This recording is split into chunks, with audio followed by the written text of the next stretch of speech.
Porque nós transmitimos uns aos outros. Não só o que nós falamos, o nosso corpo fala, os nossos olhos falam, a nossa mente fala. Se você pensa alguma coisa errada de alguém, você já transmitiu para essa pessoa. Aí você tem que trabalhar a sua mente, o seu pensamento. Como é que eu não penso mal dos outros? Mas como é que eu vou entender os outros? Como é que eu compreendo por que estão se manifestando dessa forma? E o que eu faço para que haja mudança?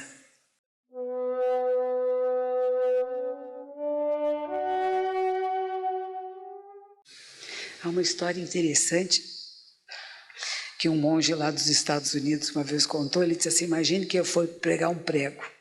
Estou lá, estou segurando o prego e estou martelando aqui, pá, pá, pá. De repente eu errei, bati no meu dedo, doeu tanto. A minha mão esquerda ficou muito brava, que a direita bateu nela. Pegou o martelo e bateu na direita. Nós fazemos isto, nós queremos vingança, queremos retribuir aquilo que doeu, vai doer também para você. Chegamos até a falar frases assim: Deus é Pai. Olha que frase maldosa. Deus vai se vingar de você. Imagine, tem que ser o oposto disto. Como fazer? Se o seu dedo machucou, você não vai dar uma martelada na outra mão, você vai cuidar desse dedo machucado. Percebe a diferença? Todos os seres são o nosso corpo e a nossa mente. Aquela pessoa que você acha que é seu desafeto, seu inimigo, aquela pessoa que você acha aquela vizinha chata, metida na sua vida, que fica dando palpite que não dá conta, ela faz parte de você. E se você acolhe no seu coração, você modifica o relacionamento. Queremos uma cultura de paz, não queremos? De justiça, de cura da terra. Vocês gostam de corrupção? É legal, né? Corrupção. Eita palavra bonita, né? Eu gosto, é uma palavra latina. Cor quer dizer coração, essência. Ruptus, que está roto, que está partido, que está cortado. Não está íntegro. Quanta gente que está com o coraçãozinho partido, com a essência que não está integrada, que não vê o todo, que só vê um pedacinho. Que vantagem eu vou ter para mim? O que vai ser bom para mim? E não percebe que é impossível nos separarmos do todo. Não tem uma tesourinha que me recorta e diz: aqui estou eu, separada, vocês estão aí, aqui estou eu. Não temos nada a ver uns com os outros. É impossível, nós respiramos o mesmo ar. Nós temos sentimentos muito parecidos. E quando nós cuidamos do todo, nós cuidamos de nós e das pessoas mais próximas a nós. Se eu quero cuidar da minha família, dos meus filhos, meus netos, agora eu tenho um bisnetinho de 2 anos. Se eu quero o bem dessas pessoas, eu preciso cuidar de muita gente. Porque eu não posso separá-los, eu não posso pôr uma redoma em cima deles e dizer: eu protejo esses e os outros que não têm nada a ver com isso.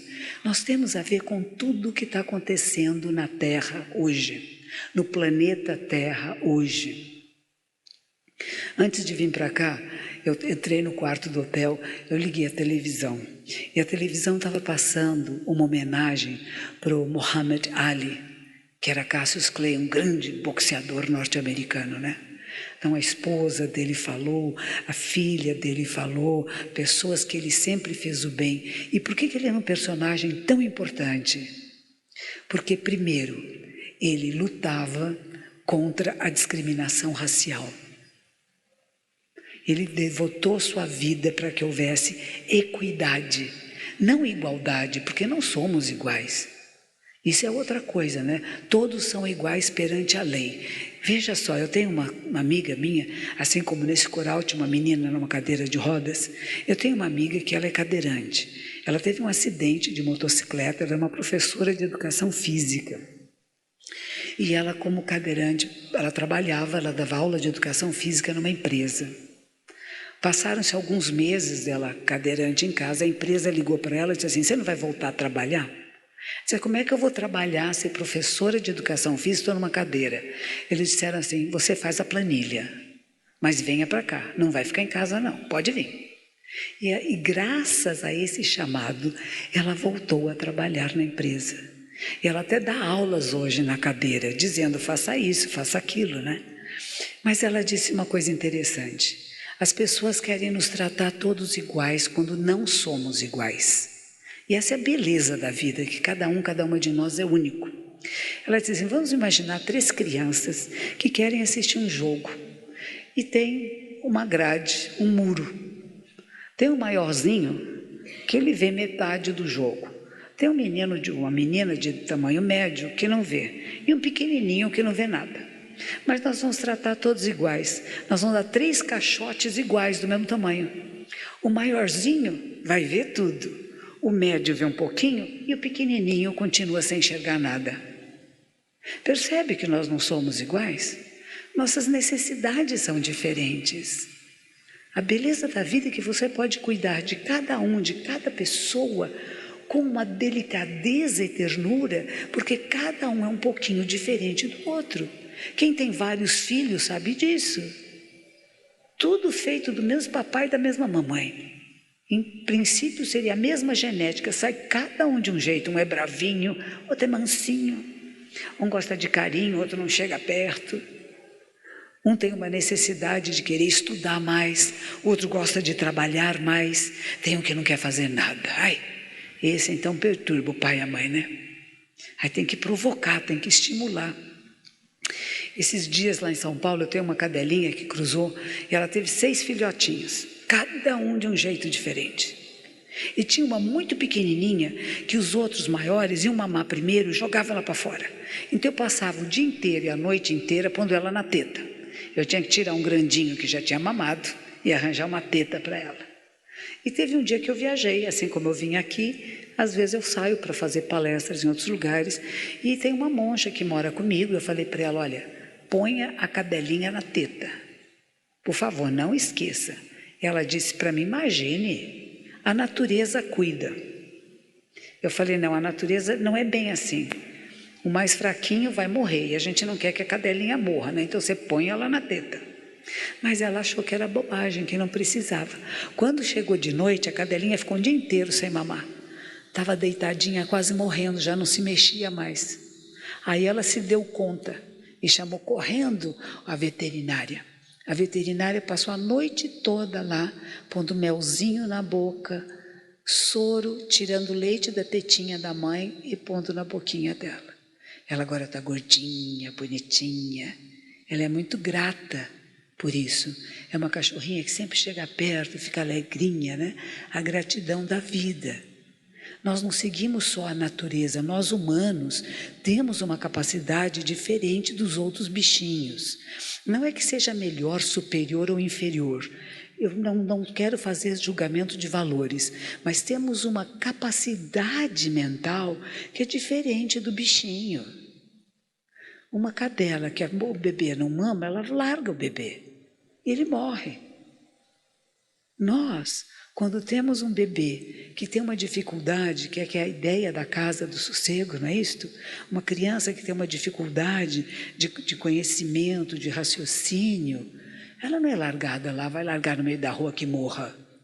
É o contrário, ela precisa de uma atenção especial, ela precisa de um cuidado. E nós podemos dar esse cuidado, da qualidade de vida, da ternura. E os idosos, então, agora que eu estou ficando idosa, é uma delícia. Eu completo 69 anos esse mês. No Japão, eles dizem que eu já tenho 70. Eu acho bonito, 70. É um número redondo, bonito, né? Mas você vai pensando, o que vai acontecer na minha velhice? Eu agora tenho umas vezes uma dor aqui, outra dor acolá, que não tinha antes. Não é assim? Às vezes eu como uma coisa, queima. Tão gostoso ficou queimando o estômago. Não queimava antes. O corpo vai se desgastando. Recentemente eu fiz os exames, disseram que até o coração, o músculo do coração fica mais molengo. Vocês sabiam disso? O músculo do coração, com a idade, ele perde um pouco da força, né? Ele vai ficando, que nem o braço vai ficando mais mole assim, o coração também fica. Por isso que fala que idoso tem coração mole, é verdade. Fica mais molengo mesmo.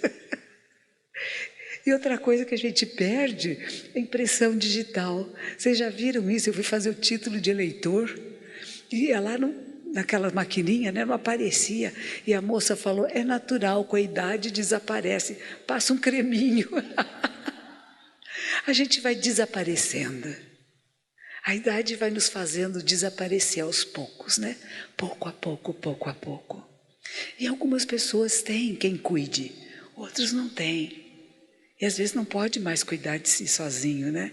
Então eu fiquei muito animada, cheia de alma, de espírito, de alegria, em saber da preocupação das pessoas que estão organizando este evento, de poder criar uma casa que vai cuidar dessas pessoas mais idosas que não têm quem olhe por elas, que vai cuidar dessas crianças e adolescentes que têm uma certa dificuldade de aprendizado, mas não significa que não têm capacidade de vida, e de vida com fartura, com alegria, com contentamento, com qualidade, com sossego, né?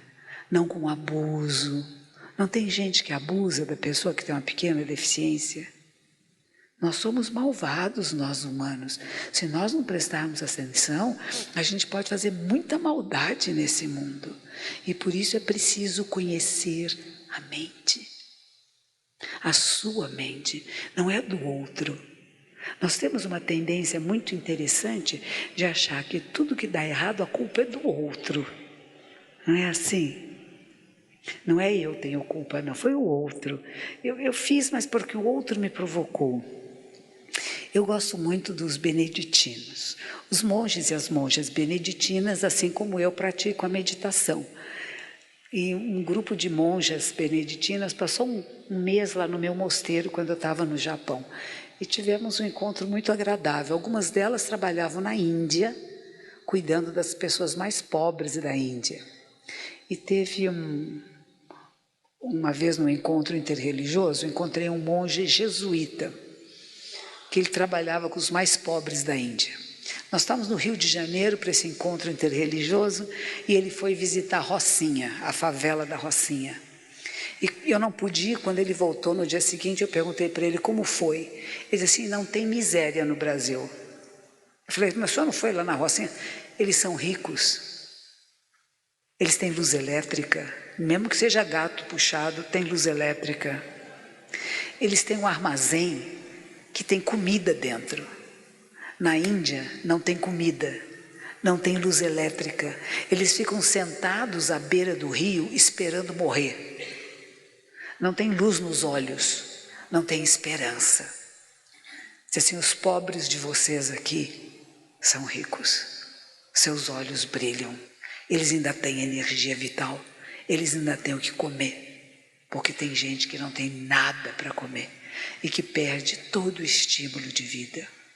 Imagine que aí fica com aquela ideia de karma, de dizer o seguinte, eu nasci pobre, miserável, é meu karma. Então eu tenho que ficar parado, vou ficar embaixo dessa árvore aqui esperando morrer, porque não tem jeito, é meu karma.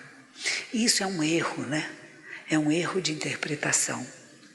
E aquele homem, o Mahatma Gandhi, ele falava muito isto, que nós temos que empoderar as pessoas, dar poder às pessoas, de saber que podem mais, que você não precisa ficar no sofrimento, que você não precisa ficar na fome, você não precisa ficar na miséria, que você pode exigir os seus direitos e que isso não é feio, e nem violento, pode ser feito com muita mansidão.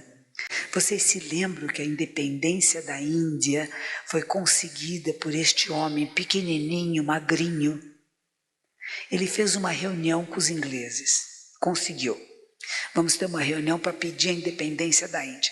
E ele foi com os amigos dele, que todo mundo tinha raiva, achava que o inglês explorava eles, tinham raiva dos ingleses. Os ingleses eram corruptos, eram maus, eram ladrões, maltratavam eles, exploravam. Foram ter a reunião e saiu uma briga, uma confusão, gritando, xingando, e foram embora. E o Gandhi ficou bravo e falou para os amigos dele, eu vou fazer uma outra reunião com eles, mas só vai comigo quem for capaz de amar os ingleses. Amar o seu inimigo. Amar aquela pessoa que você acha que fez coisas erradas, que não foi bom, que roubou de você, que te enganou, que foi falso. Se você não é capaz de amar, de compreender, de entender este ser, como é que você vai fazer acordo com ele? Porque nós transmitimos uns aos outros. Não só o que nós falamos, o nosso corpo fala, os nossos olhos falam, a nossa mente fala. Se você pensa alguma coisa errada de alguém, você já transmitiu para essa pessoa. Aí você tem que trabalhar a sua mente, o seu pensamento. Como é que eu não penso mal dos outros? Mas como é que eu vou entender os outros? Como é que eu compreendo por que estão se manifestando dessa forma? E o que eu faço para que haja mudança? Não de ofender, de xingar, sair na rua gritando palavrões, né? Mas o que podemos fazer para que a mudança aconteça? E ela começa em nós. Ela começa em cada um de nós. Como é que eu me comporto? Vocês vejam, a gente viu os meninos do Estado Islâmico, né? Que estavam cortando a cabeça das pessoas, põem fogo nas pessoas, né? Nós não fazemos isso. Se essa pessoa não concorda comigo, eu corto-lhe a cabeça, não falo mais com ela. Eu queimo, né? Não existe mais para mim. O que é isso? É a mesma coisa. Pelo contrário, se você começa a acolher aqueles que você não entende ainda, não significa que a gente vai deixar impune, não é impunidade que eu estou falando. É compreender. Eu tenho um aluno que é um monge e ele é um policial militar. Ele era muito respeitado por todos os outros policiais militares porque ele nunca tinha raiva do bandido que ele prendia. A ação é errada. A pessoa, ela também é vítima de uma sociedade violenta.